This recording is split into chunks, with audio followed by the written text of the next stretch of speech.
Le 13 août, la mairie de Paris accueillait à Paris-Plage un événement, Tel Aviv-Plage, qui sonnait comme une provocation un an après l'attaque de la bande de Gaza par l'armée israélienne, qui fit, je le rappelle, près de 1900 morts, principalement des civils. Pour la première fois dans l'histoire moderne de la guerre, un pays décidait de bombarder une population civile privée de toute possibilité de fuite, puisque vivant sur un territoire entièrement soumis à un blocus militaire. De nombreuses actions de protestation furent menées ce jour-là pour contrecarrer l'opération de communication israélienne dont la mairie de Paris se rendait complice. L'Alter JT revient sur une journée sous haute surveillance. Alors que l'ouverture de Tel Aviv sur Seine ce jeudi 13 août se voulait touristique et festive, les bords du fleuve francilien étaient plus police sur Seine. Nous n'avons pas pu avoir nos propres images de cet événement car les refus d'accès se sont faits au faciès. Par contre, non loin de là, des sympathisants de Gaza qui n'ont pas la mémoire courte sont venus rappeler que Tel Aviv est avant tout la capitale d'un pays colon qui viole le droit international au quotidien.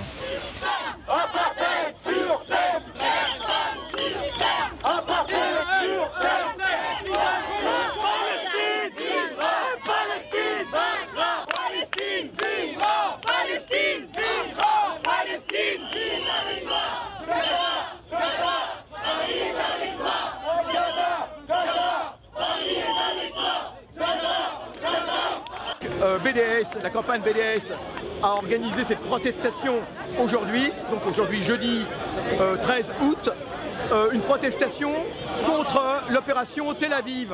Tel Aviv sur Seine ou Tel Aviv plage, une opération de blanchiment de l'État d'Israël organisée par la mairie de Paris. C'est-à-dire que la mairie de Paris a décidé, un an après l'opération israélienne contre Gaza, qui vous le savez, a fait 2000 morts, des milliers de blessés, dont 500 enfants. Gaza aujourd'hui n'est toujours pas reconstruit. Gaza aujourd'hui est empêché d'être reconstruit par l'État d'Israël. C'est le moment qu'a choisi la mairie de Paris, Madame Hidalgo, sans même demander à ses partenaires de la majorité municipale d'ailleurs. C'est le moment qu'elle a choisi pour faire une opération de promotion de la ville de Tel Aviv. Alors nous sommes là pour dénoncer cette collaboration, et je dis bien collaboration, de la mairie de Paris, une collaboration honteuse avec la capitale d'un État terroriste. La police est intervenue afin d'éviter toute confrontation entre les deux parties. Les militants, pour la plupart de la campagne BDS, se sont fait escorter une centaine de mètres plus loin où se tenait Gaza Plage. Cette initiative a été organisée par l'association Euro-Palestine en réaction et fut un succès. Elle a attiré des centaines de personnes venues montrer leur soutien au peuple opprimé. Des manifestants ont même essayé symboliquement de briser le blocus de Gaza sur Seine en traversant le fleuve à bord de 2 petites embarcations. Les 3 militants du collectif Les Désobéissants ont été interpellés. Alors en effet, l'un des pics de la journée fut incontestablement la petite action que des militants du collectif des Désobéissants, dont votre serviteur, décidèrent de mener ce jour-là.